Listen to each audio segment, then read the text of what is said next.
You're listening to the GDPR Weekly Show with your host, Keith Budden. Welcome to episode 63 of the GDPR Weekly Show. And as normal, I'd like to start off with a shout out to all of our new listeners.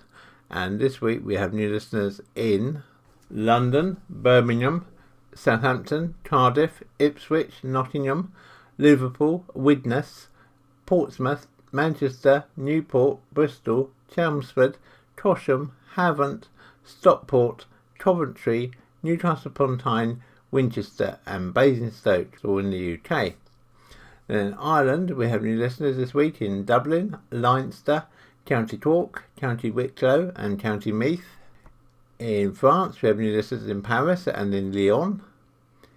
In Spain, we have new listeners in Barcelona. In Portugal, we have new listeners in Setúbal and Porto. In Belgium, we have new listeners in Brussels and Ghent. In the Netherlands, we have new listeners in Amsterdam. In Germany, we have new listeners in Düsseldorf, Munich, Hamburg and Koblenz. In Denmark, we have new listeners in Copenhagen and Zealand. In Norway, we have new listeners in Bergen and Oslo. In Sweden, we have new listeners in Gothenburg and Stockholm. In Finland, we have new listeners in Helsinki. In Poland, we have new listeners in Warsaw. In Switzerland, new listeners in Zurich and Geneva. In Austria, new listeners in Vienna. In Hungary, new listeners in Budapest. In Serbia, new listeners in Belgrade. In Romania, new listeners in Bucharest. In Slovenia, new listeners in Ljubljana. In Italy, new listeners in Milan and Venice.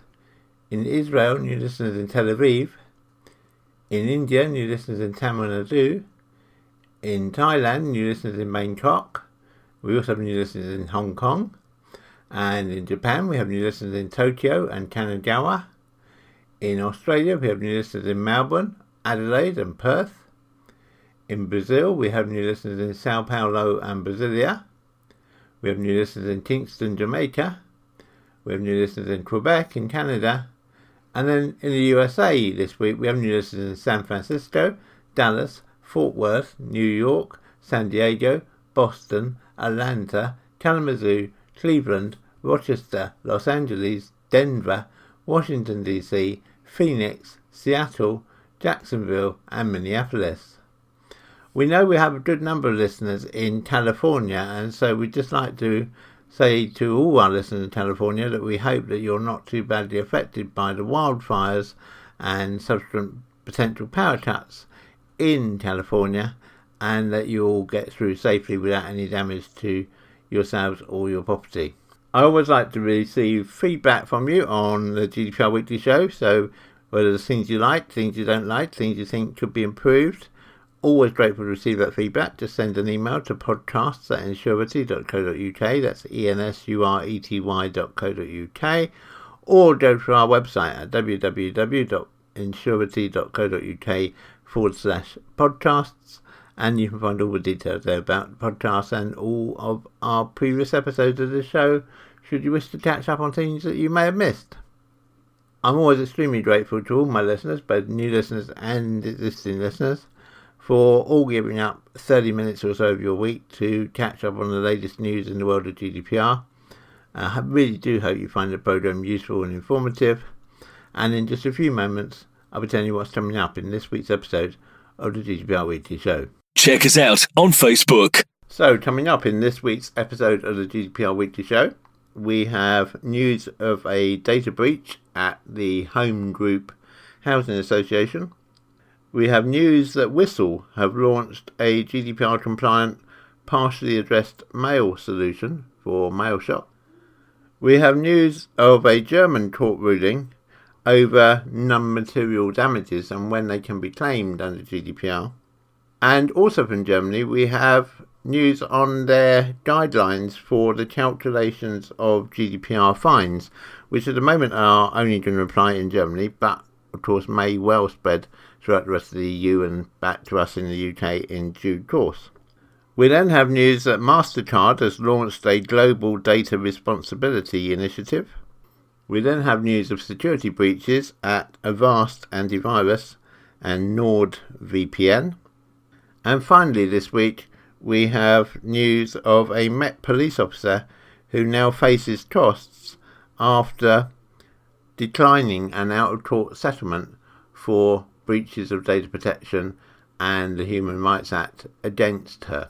So, as always, a mixed bag of articles for you this week. I hope you find them interesting. I hope you find them useful and informative.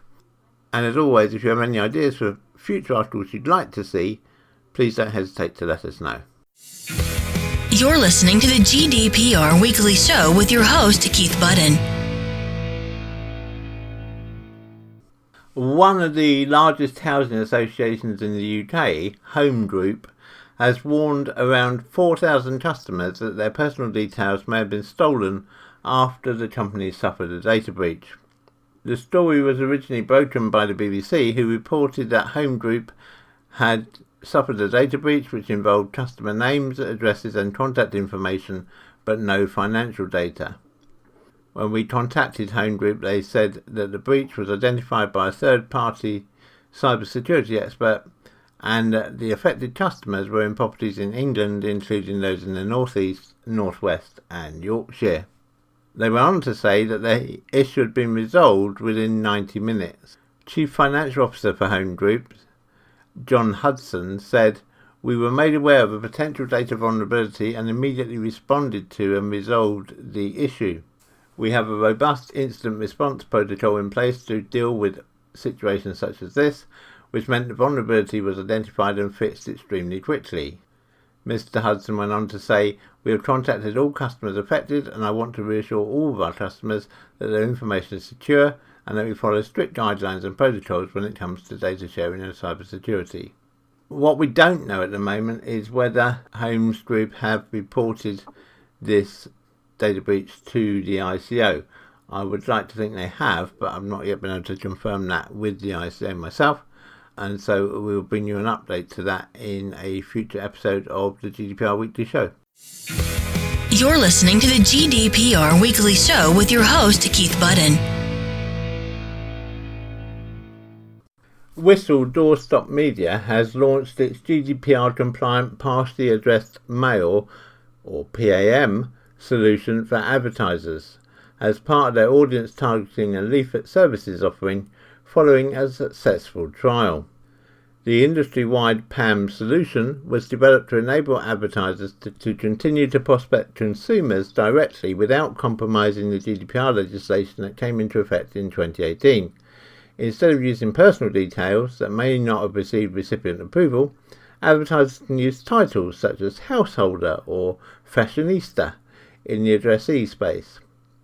Partially addressed mail is an ideal way to send out leaflets or catalogues, and while not all online businesses produce printed literature, they can still be highly effective and, with increasing rarity, a tool in many retailers' arsenal.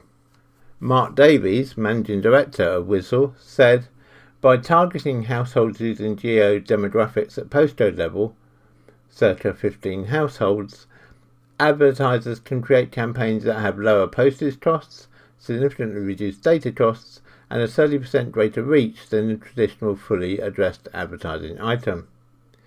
He went on to say, "As Whistl DDM is the market leader in audience targeting through the letterbox, we can work with brands and charities to create highly targeted mailings that result in excellent conversion rates."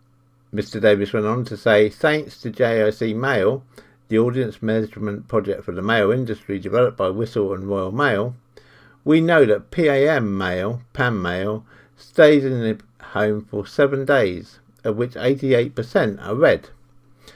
Combined with traditional door drop or direct mail, PAM can be an effective tool in a fully integrated letterbox-based advertising campaign. Our charity client, Blind Veterans, used PAM and recruited the same amount of donors it would expect to recruit during a traditional direct mail campaign, but at a lower cost per acquisition."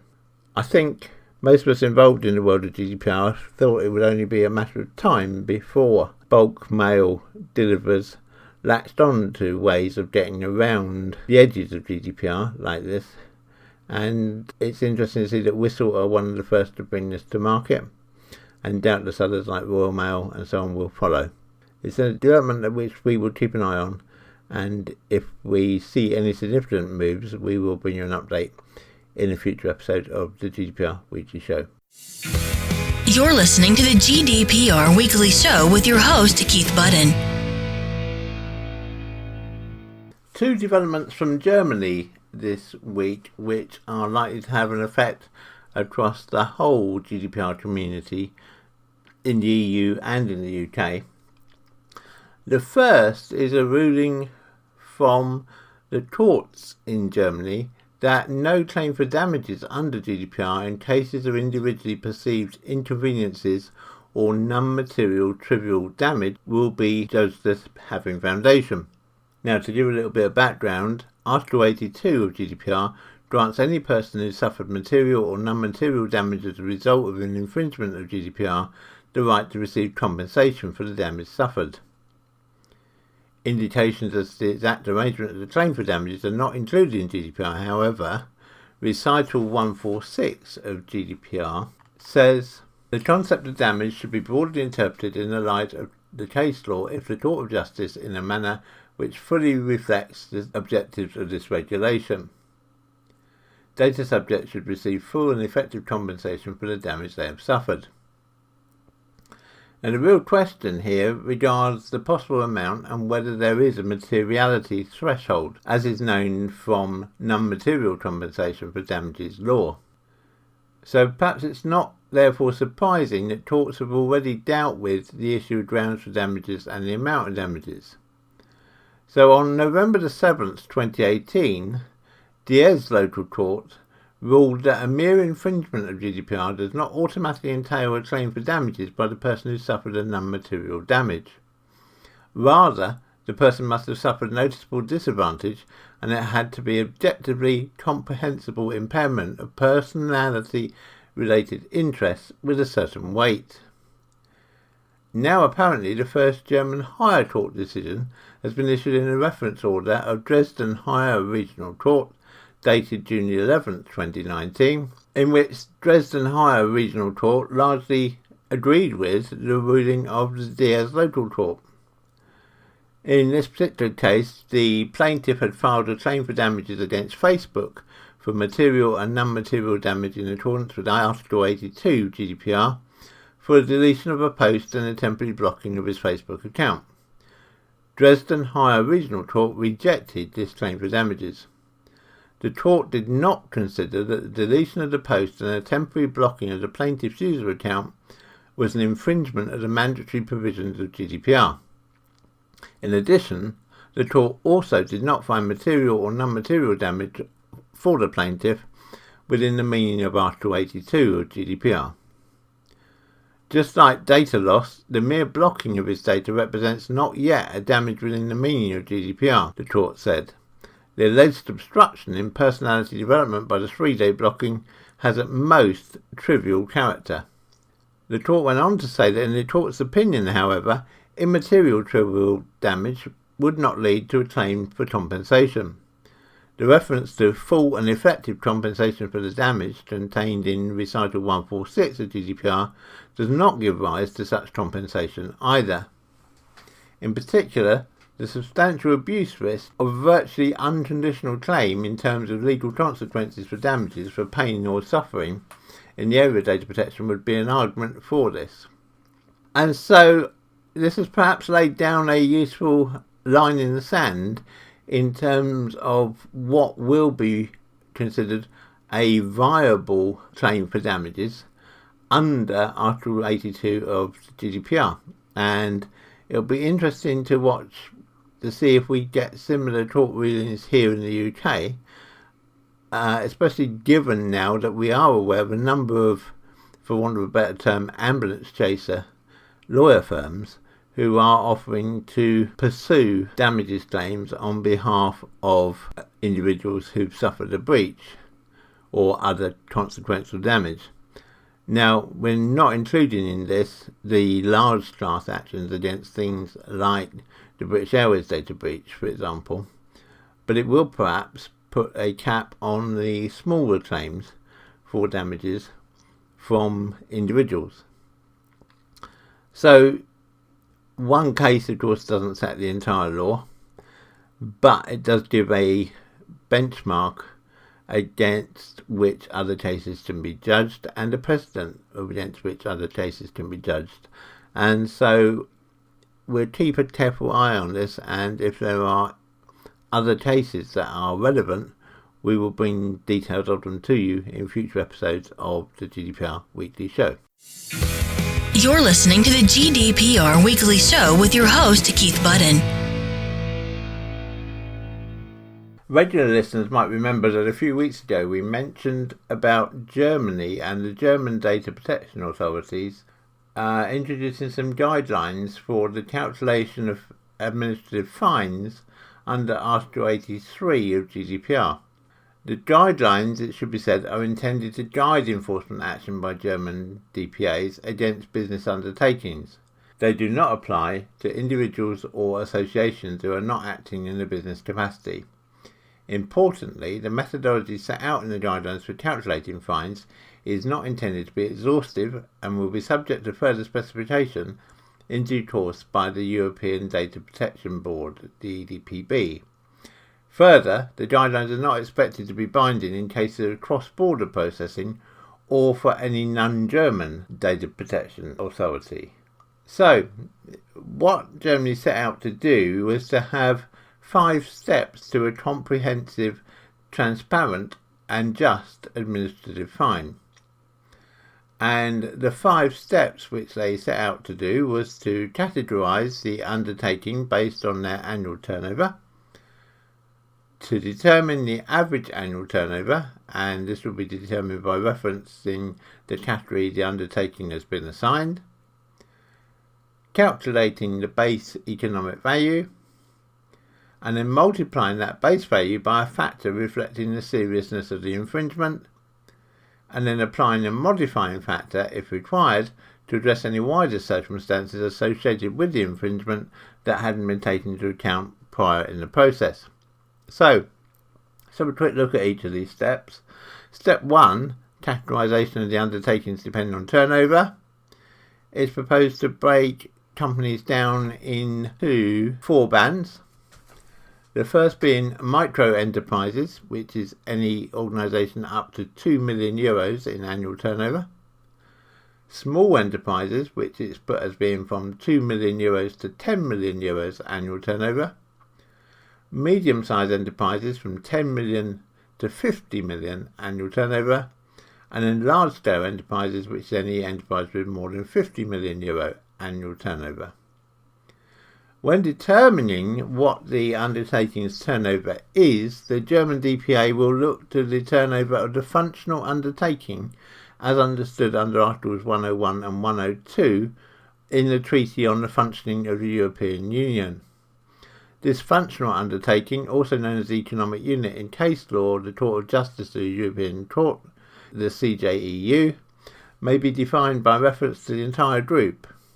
So in the case of an affiliate within a wider group of companies, as importantly, the concept is not restricted to the controller or processor which actually committed the GDPR infringement or the enterprise in terms of Article 4, paragraph 18 of GDPR. So in other words, what they're saying is that the penalty that can be imposed might not necessarily just be based on one data controller if you have joint data controllers, or just on the data processor if you have a data controller data processor arrangement, but on the whole chain of organisations that have potentially been impacted by a data breach. So having done all that, the next step, step 2, is to determine the average annual turnover. And it's important to say this second step is only relevant for undertakings with a turnover of less than 500 million euros and leads to the DPA applying a deemed average turnover to the undertaking. This is calculated by reference to the relevant size category. For undertakings with more than 500 million euro annual turnover, the actual turnover will be the basis of further calculation. So then calculating the base value is done by taking the average annual turnover determined above and then dividing that by 360 to identify the average daily turnover. So if we're taking an example, a company with up to €700,000 annual turnover, the daily rate would be €972. And for an undertaking in the range of annual turnover between 75 million and €100 million, the daily rate would be €243,056. If an undertaking has, for example, 1.5 billion annual turnover, the base value would be about €4.17 million. And then, depending on the severity of the infringement, the daily rate will be multiplied by a factor between 1 and 7.2 for administrative infringements under Article 83, paragraph 4 of GDPR, or between 1 and 14.4 for administrative infringements under Article 83, 5 and 6 of GDPR. The guidelines do not include definitions as to what constitutes a minor, medium, severe or very severe violation, nor how to allocate infringement within the respective fining corridor, i.e. where there's more than one company involved in handling the data. Unofficially published information indicates that the objective criteria in Article 83, paragraph 2 will be applied here, i.e. the nature and gravity of the infringement based on factors covering the duration of the infringement, the natural scope or purpose of the processing concerned, the number of data subjects affected, and the level of damage suffered by the data subjects. And then as a last step, the DPA will apply a further percentage factor, taking into consideration any wider circumstances relevant to the infringement but not previously taken into account. Now, it should be said that these percentages do not form part of the published guidelines but originate from unofficially published information. But we are mentioning these figures to give you a rough idea of how the calculation may look like. So having taken that figure which was calculated before, that can then be adjusted according to how much of the fault was down to this part of the chain, and that might result in the penalty being reduced by up to 25% or increased by up to 50%. The mitigation measures taken by the controller or processor, which again could lead to a 25% reduction in the penalty or a 25% increase in the penalty. The degree of responsibility, again ranging from a reduction of 25% to an increase of 50%. Whether there are any relevant previous infringements, and this is quite a big penalty because this would give the ICO imposing the penalty the ability to increase the penalty from anywhere from 0 to 300%. And then another factor will be how well the organisation or organisations cooperated with the ICO or the Data Protection Authority, and that could see a 25% reduction in the penalty or a 25% increase in the penalty. The categories of personal data affected could see up to another 25% increase in the penalty, and the manner in which the infringement became known to the ICO or the DPA again could have an effect of either reducing the penalty by 25% or increasing it by 10%. And then, interestingly, whether the organisations or that may be either the data processor or the data controller who suffered the data breach, how well they've complied with the measures ordered by the ICO. And that might lead either to no increase in the penalty or up to a 50% increase in the penalty. And adherence to approved codes of conduct or approved certification mechanisms, again, that could result in a reduction of 25% to an increase of 10%. And so, whilst we've now got these guidelines, it actually becomes a very complicated method of working out quite how much penalty any individual case is going to receive. But at least it does give some guidelines rather than just being based very much on the opinion of the person imposing the fine. Now, because of the size of these potential penalties in Germany, and of course, once one country within the EU has this sort of structure, it's likely that other countries will follow suit, or at least follow their example. It's likely that we're going to see further appeals by organisations against this structure before it actually comes into force. So we're going to keep a very close eye on this situation in Germany over the next few weeks. And please do keep listening to the GDPR Weekly Show, and we will bring you any updates as soon as we have them. You're listening to the GDPR Weekly Show with your host, Keith Budden. Financial services provider Mastercard has launched what it's calling the Global Data Responsibility Imperative.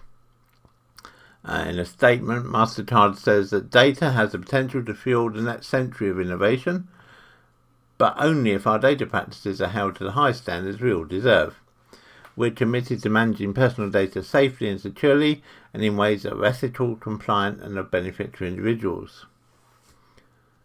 And the key principles behind Mastercard Global Data Responsibility Imperative are very much the principles behind GDPR. They're focusing on the following principles: security and privacy. They're saying that companies must uphold best-in-class security and privacy practices. Transparency and control. Companies should clearly and simply explain how they collect, use and share an individual's data and give individuals the ability to control its use. Accountability. Companies must keep consumer interests at the centre of their data practice. Integrity. Companies must be deliberate in how they use data in order to minimise bias and unintended consequences. Innovation. Companies should be constantly innovating to ensure individuals benefit from the use of their data through better experiences, products and services. And social impact. Companies should use their information to identify needs and opportunities to make a positive impact on society. And so, whilst obviously from Mastercard's perspective there's going to be a commercial motive behind this, I think it's welcome that such a big provider of financial services worldwide has taken data security now firmly on board and is coming up with these policies which they're looking to get all Mastercard merchants in due course to adhere to. And I think that has to be good for everybody wherever we are in the world. And so I think this is to be welcomed. You can find out more details on the Mastercard website.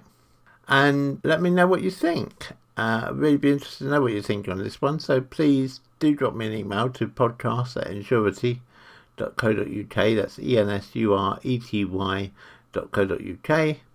And be really interested to see your feedback on this.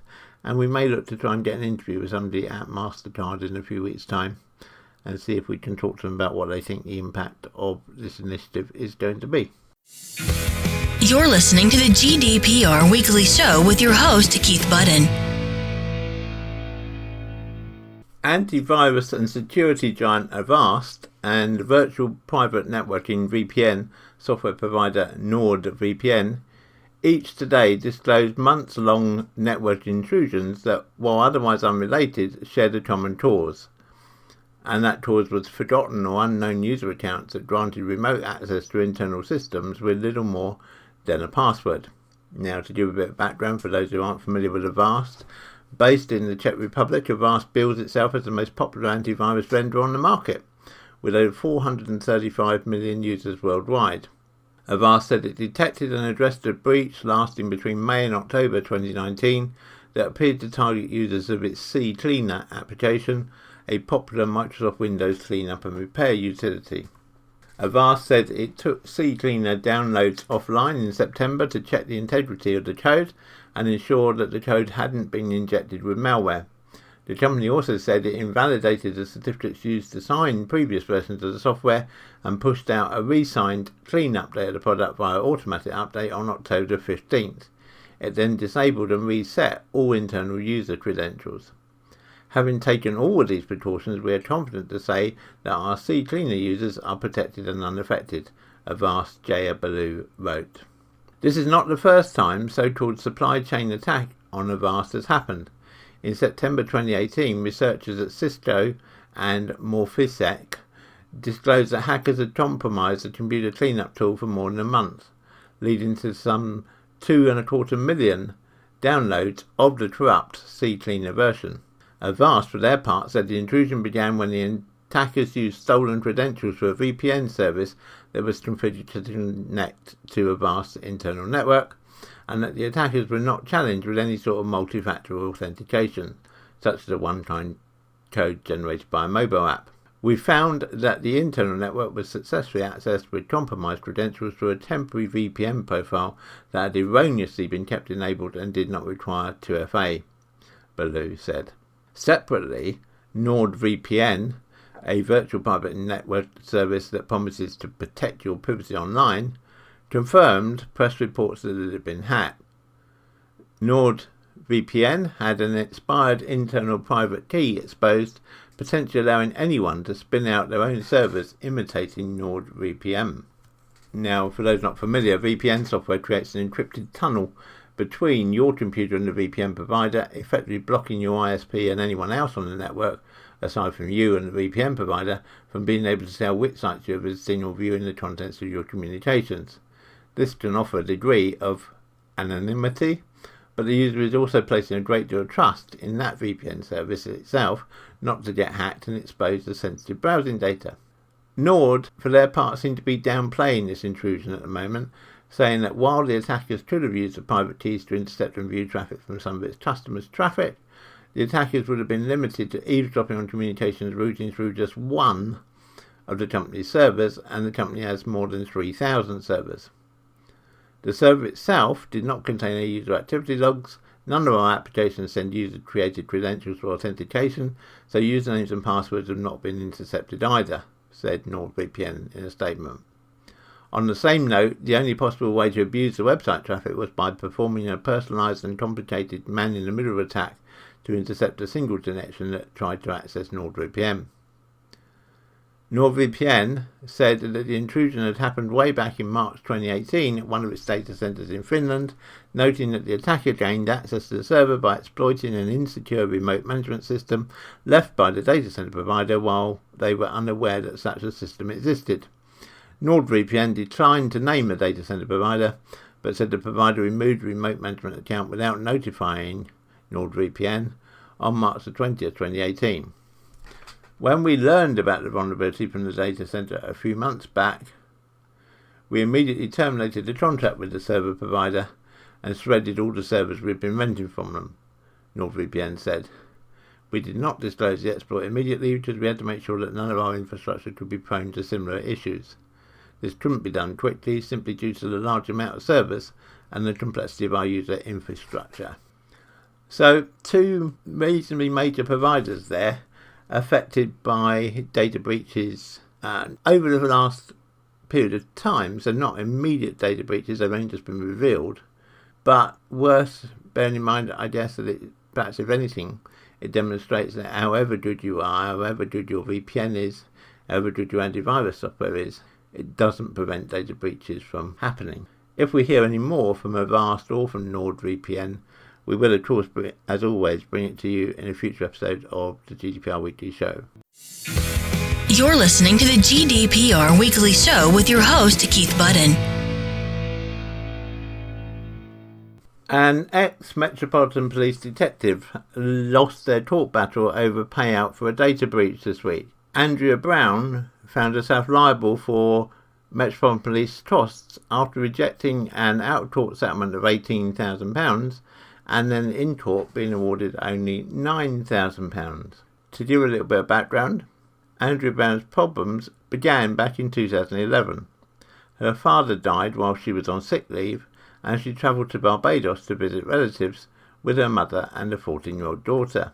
She informed her Police Federation rep that she was making the journey, but not her immediate line manager at Sutton Police Station. This in itself was a minor disciplinary offence. However, instead of treating her as such, her boss approached the National Border Targeting Centre, which Greater Manchester Police helped to run, to get personal information about Brown. Now, the National Border Targeting Centre collects private information on people's whereabouts. An application to trace her movements with Virgin Atlantic was made citing a made-up Act of Parliament, Central London County Court was told. When Brown discovered that her bosses had done, she successfully sued the Met and Greater Manchester Police. She succeeded on claims of breach of data protection and human rights and the misuse of private information, but lost her claim for misfeasance in public office and also on a personal injury claim.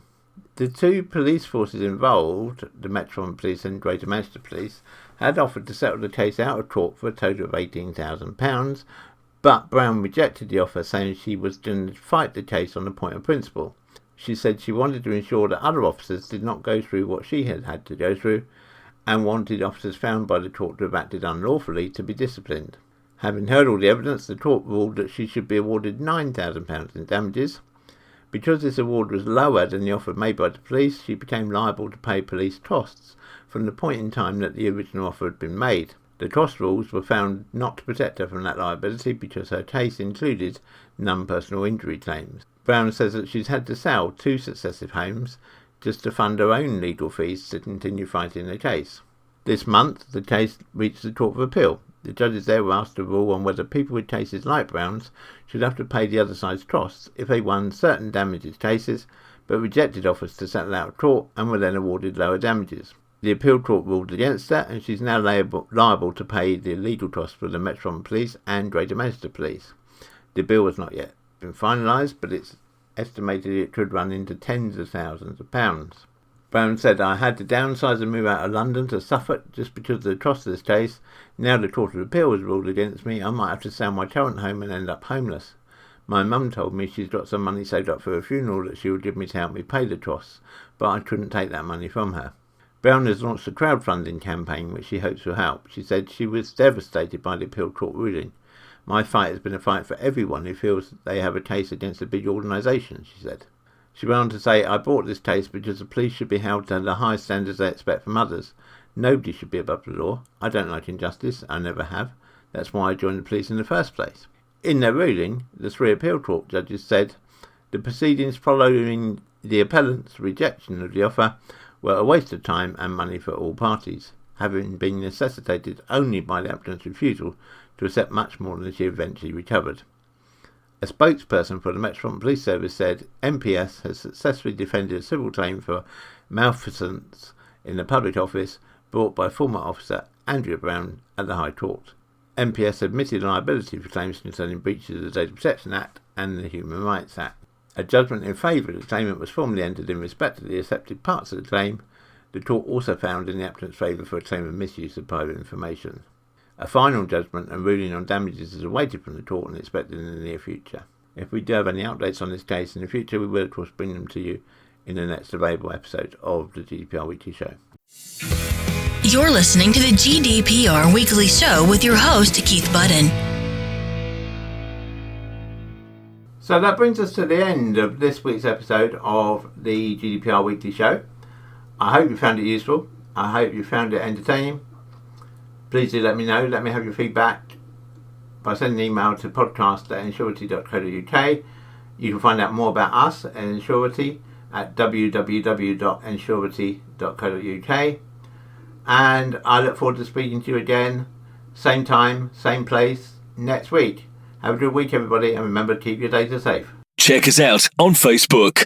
The GDPR Weekly Show is an Ensurety production. Follow us on Facebook at www.facebook.com/Ensurety.